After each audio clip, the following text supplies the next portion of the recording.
नमस्कार दोस्तों, unique Bansal classes में आप सभी का मैं स्वागत करती हूँ, अभिनंदन करती हूँ।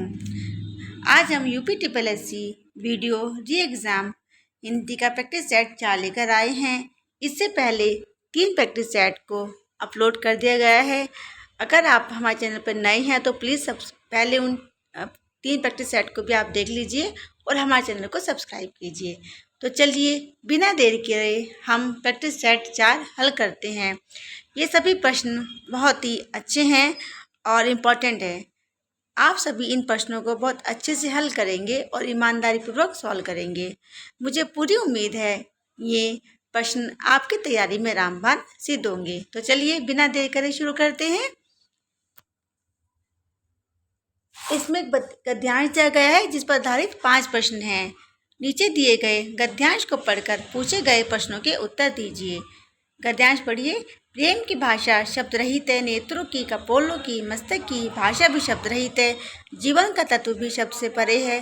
सच्चा आचरण प्रभावशील अचल स्थिति संयुक्त आचरण ना तो साहित्य के लंबे व्याख्यानों से घटा जा सकता है, ना वेद की श्रुतियों के मीठे उपदेश से, ना अंजिल से, ना कुरान से, न धर्म चर्चा से, न केवल सत्संग से। जीवन के अरण्य में घुसे हुए पुरुष के हृदय पर प्रकृति और मनुष्य के जीवन के मौन व्याख्यानों के यत्न से सुनार के छोटे हथौड़ों की मंद मंद चोटों की तरह आचरण का रूप प्रत्यक्ष होता है। पहला प्रश्न है, प्रेम की भाषा है अर्थ रहित, भाव रहित, ज्ञान रहित या शब्द रहित। आंसर होगा शब्द रहित। प्रेम की भाषा कैसी होती है? शब्द रहित होती है। अगला क्वेश्चन है, यत्न से आशय है भाषण, रत्न, प्रयास या परिश्रम। आंसर होगा प्रयास। यत्न से आशय क्या होता है? प्रयास होता है। नेक्स्ट क्वेश्चन है, गद्यांश में किसकी महिमा का वर्णन है? आचरण का, प्रेम का, जीवन का या वेद का। गद्यांश में किसकी महिमा का वर्णन है? आचरण का। अगला क्वेश्चन है, गद्यांश का उपयुक्त शीर्षक होगा प्रेम की भाषा, जीवन का अरण्य, सच्चा आचरण या मौन व्याख्यान। आंसर होगा सच्चा आचरण, ऑप्शन सी। अगर अरण्य का शाब्दिक अर्थ होता है वृक्ष, जंगल, उपवन या पुष्प। आंसर होगा ऑप्शन बी जंगल। अरण्य का शाब्दिक अर्थ क्या होता है? जंगल होता है। 9 2 11 होना मुहावरे का अर्थ निम्न विकल्पों में से कौन सा है? सरपट भागना, सरपट भगाना, जो झीड़ना या जागना। आंसर होगा सरपट भागना, ऑप्शन ए। 9 2 11 होना, सरपट भागना। अगला क्वेश्चन है, उर्दू किस भाषा का शब्द है? जर्मनी, तुर्की, अरबी या फारसी। उर्दू कौन सी भाषा का शब्द है? तुर्की। पक्षी के लिए सही पर्यायवाची वाले शब्दों की पंक्ति को चुनिए। आंसर होगा ऑप्शन ए विहग, विहंगम और खग। पक्षी के लिए सही पर्यायवाची वाले शब्द की पंक्ति कौन सी होगी? ऑप्शन ए विहग, विहंगम और खग। नेक्स्ट क्वेश्चन है, दिए गए विकल्पों में से हर शब्द के विपरीतार्थक शब्द का चयन कीजिए। जीवंतता, विषाद, स्थायी या तात्कालिक। हर्ष का विपरीत या विलोम पूछा है तो आंसर होगा विषाद, ऑप्शन बी। अगला क्वेश्चन है, मोती का तत्सम रूप है मोती, मौक्तिक, मुक्तक या उपयुक्त में से कोई नहीं। आंसर होगा मोती का तत्सम रूप होता है मौक्तिक, ऑप्शन बी। अगला क्वेश्चन है, रेखांकित चिन्ह कौन सा है? जो चिन्ह दिया गया है क्रॉस क्रॉस वाला, ये पूछा है ये कौन सा चिन्ह है? लोभ सूचक, स्थान सूचक, समाप्ति सूचक या टीका सूचक। आंसर होगा लोभ सूचक चिन्ह। आपने देखा होगा बुक्स में देखा होगा कि कुछ कविताओं की पंक्ति दी गई होती है, शुरू की पंक्ति कुछ लास्ट की पंक्ति दी गई है और बीच में ऐसे क्रॉस बना रहता है। इसका मतलब क्या होता है कि उस कविता की कुछ पंक्तियां बीच की क्या कर दी गई, हटा दी गई हैं। तो उसमें क्या ये जो चिन्ह होता है किसका प्रतीक होता है? लोभ सूचक का, यानी कि यहाँ से जो पंक्तियां हैं इस कविता की वो हटा दी गई हैं। देखा है ना? तो इसका मतलब क्या हुआ, लोप सूचक, यानी कि इनको लोप कर दिया गया है, इनको छिपा दिया गया है। अगला क्वेश्चन है, उपमा के 4 अंग में से किसी एक के न होने पर भी उपमा अलंकार होता है। यानी उपमा अलंकार में 4 अंग होते हैं, अगर उसमें से किसी भी एक अंग का लोप कर दिया जाए, हटा दिया जाए, तो भी वहाँ उपमा अलंकार होता है। तो उसमें पूछे कि वो कौन सा अलंकार होगा, वहाँ पर कौन सा, उसे क्या कहते हैं, लुप्तोपमा अलंकार कहते हैं। कौन, क्या कहते हैं, लुप्तोपमा। उपमा के 4 अंग में से किसी एक के न होने पर भी उपमा अलंकार होता है, उसे क्या कहा जाता है, लुप्तोपमा कहा जाता है। अगला क्वेश्चन है, होनहार वीरवान के होत चिकने पात लोकोक्ति का सही अर्थ है। होनहार बालक सुंदर होता है, सुंदर बालक होनहार होता है। होनहार बालक के गुण बचपन से ही दिखाई देने लगते हैं। होनहार बालक सुंदर नहीं होता। आंसर होगा ऑप्शन सी। होनहार बालक के गुण बचपन से ही दिखाई देने लगते हैं। होनहार वीरवान के होत चिकने पात, यानी होनहार बालक के गुण बचपन से ही दिखाई देने लगते हैं। अगला क्वेश्चन है, जीतने की इच्छा वाक्यांश के लिए एक शब्द है, जुगुप्सा, लिप्सा, जुगुषा या जिगीसा। आंसर होगा ऑप्शन डी, जिगीसा। गर्दन झुकाना, मुंह फेरना आदि किस प्रकार का अनुभव है, कायिक अनुभव, वाचिक अनुभव, सात्विक अनुभव या आहार्य। गर्दन झुकाना, मुंह फेरना किस प्रकार का अनुभव है, कायिक अनुभव। ऑप्शन ए, कायिक अनुभव। कायिक अनुभव से होता क्या है, कायिक यानी कि शरीर के द्वारा, शरीर द्वारा की गई चेष्टाएं, यानी कि शरीर के द्वारा जो भी चेष्टाएं की जाती हैं उसको हम क्या कहते हैं, कायिक अनुभव कहते हैं। और गर्दन झुकाना, मुंह फेरना, ये शरीर के द्वारा तो की जा रही, शरीर के द्वारा ही तो क्रिया की जा रही है।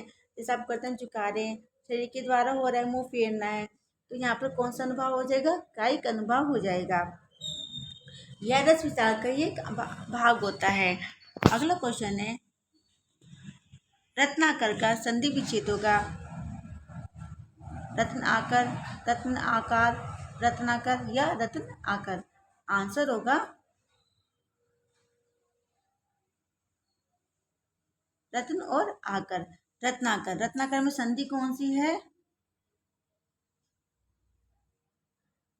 दीर्घ स्वर संधि है।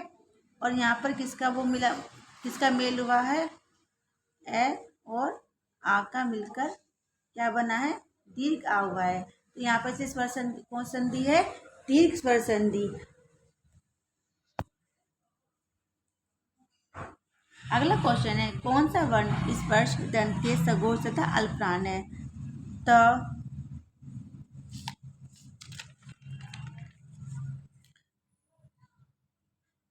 त, ध, द या धा।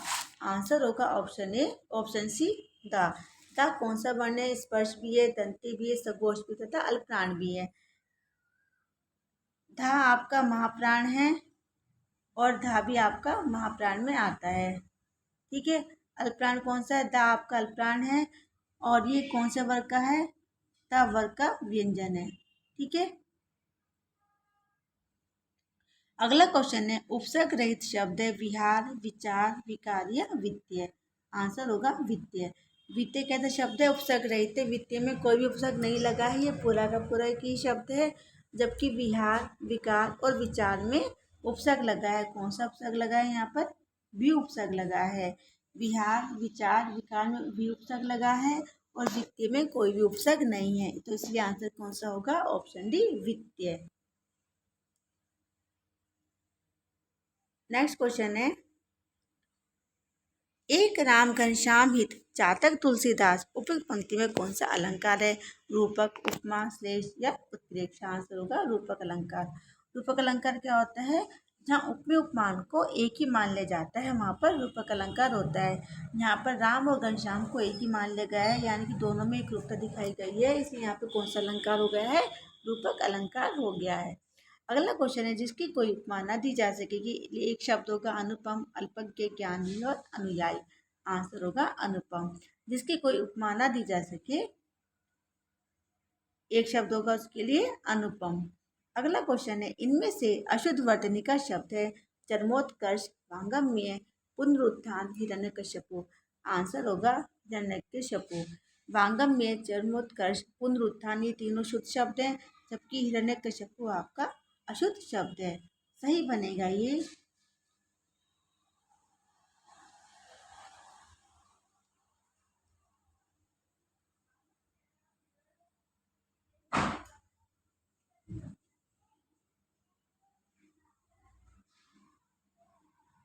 हिरण्यकशिपु। ठीक है, यहाँ पे जो आपका ये तालव्य शाह दिया गया है वो आधा है, जबकि यहाँ पर पूरा शाह बनेगा, पूरे तालव्य शाह बनेगा और उस पर ह्रस्व ई की मात्रा लगेगी।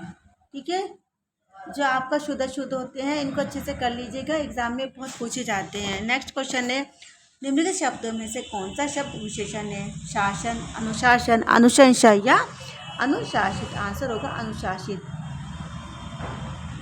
अनुशासित कैसा शब्द है? विशेषण शब्द है। जैसे अनुशासित विद्यार्थी, अनुशासित बच्चा, अनुशासित सैनिक। तो अनुशासित क्या हो गया? विशेषण हो गया है। जो विशेषण क्या होते हैं? जो संज्ञा सर्वनाम की विशेषता बताते हैं वो क्या होते हैं? हमारे विशेषण होते हैं। अगला क्वेश्चन है, पुल्लिंग स्त्रीलिंग का कौन सा जोड़ा सही नहीं है?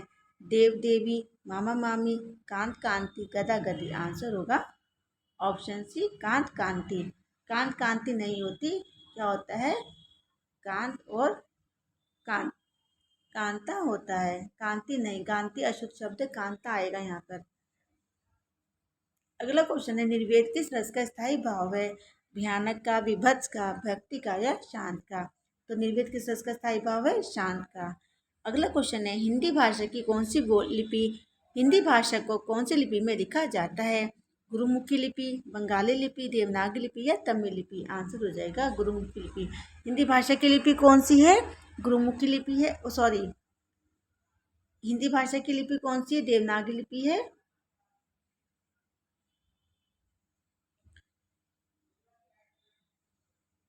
देवनागरी लिपि हिंदी भाषा की लिपि कौन सी है? देवनागरी लिपि है। और गुरुमुखी लिपि किसकी है? पंजाबी। पंजाबी भाषा की लिपि पंजाबी भाषा की लिपि गुरुमुखी लिपि है, और जबकि हिंदी भाषा की लिपि देवनागरी लिपि है। ठीक है, पंजाबी भाषा की लिपि गुरुमुखी लिपि और हिंदी भाषा की लिपि देवनागरी लिपि है। अगला क्वेश्चन है, कौन सा छंद है जिसके विषम चरण में 13 तथा सम चरण में 11 मात्राएं होती हैं? विषम चरण पहला, तीसरा और सम चरण दूसरा और चौथा। तो पूछे कि कौन सा छंद है जिसके विषम चरण में 13 और सम चरण में 11 मात्राएं होती हैं? तो कौन सा छंद हो जाएगा? वो दोहा छंद। दोहा छंद में क्या होती हैं? विषम चरण में 13 तथा सम चरण में 11 मात्राएं होती हैं। अगला क्वेश्चन है, निम्न में से कौन सा शब्द तद्भव है? चूर्ण, छिद्र, ज्ञान या छत? आंसर हो जाएगा छत। छत कैसा शब्द है?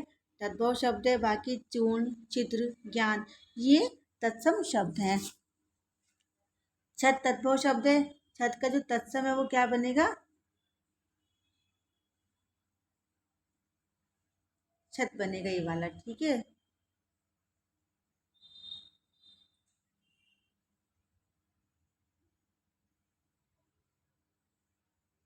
ये छत का तत्सम हो गया।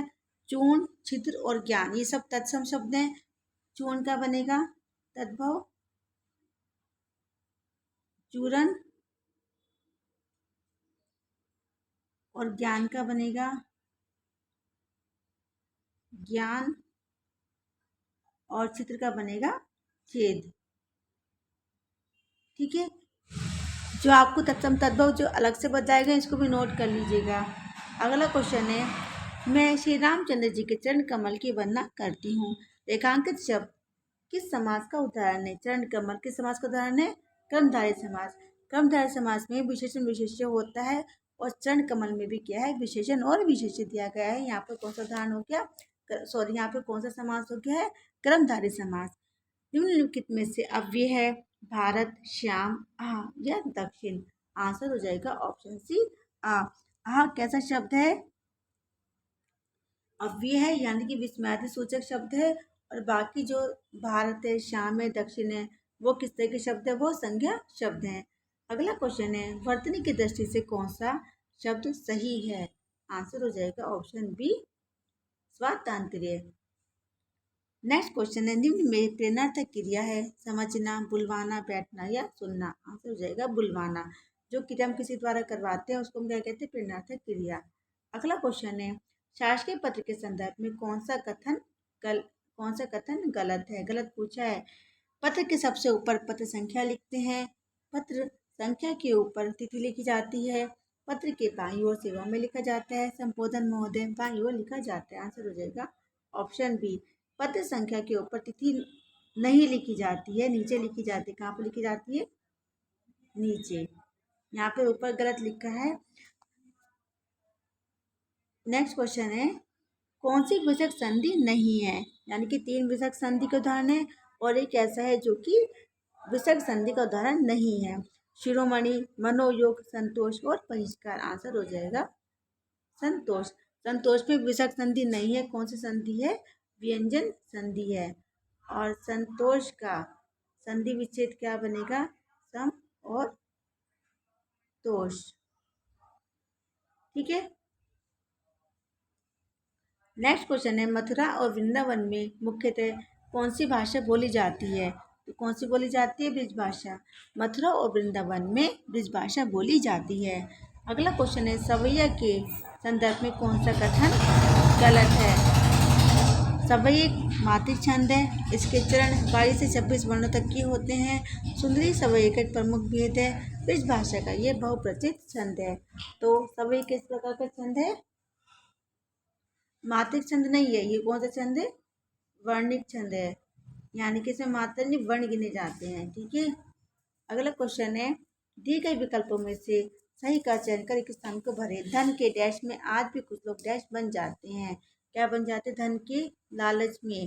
धन के लालच में आज भी कुछ लोग क्या बन जाते हैं? जैचन बन जाते हैं। नेक्स्ट क्वेश्चन है, निम्नलिखित में से संयुक्त वाक्य कौन सा है? वह आदमी मुझे बुलाता है, नौकर मालिक बन गया। बुरा ना मानो तो एक बात कहूँ, उन्हें ना नींद आती थी ना भूख प्यास लगती थी। आंसर हो जाएगा उन्हें ना नींद आती थी और ना ही प्यास लगती थी। यहाँ पर कौन सा वाक्य हो जाएगा? संयुक्त वाक्य। अगला क्वेश्चन है, बीजक किसकी रचनाओं का संग्रह है? कबीर, जायसी, सूरदास और तुलसीदास। आंसर हो जाएगा कबीर।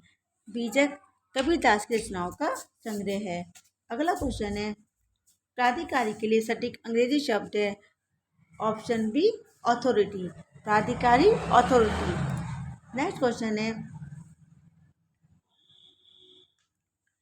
बहुब्रीहि समास से 4 ऑप्शन दिए, इनमें बहुब्रीहि समास पूछा है। कुसुमायुध, नील गगन, चौराहा और महात्मा। हो जाएगा कुसुमायुध। कुसुमायुध किसके लिए आते? तीसरा क्या हो जाएगा इसमें? कामदेव हो जाएगा। कुसुमायुध किसके लिए आता है? कामदेव के लिए। और कुसुम और आयुध, कुसुम का अर्थ क्या होता है? फूल। और आयुध क्या होता है?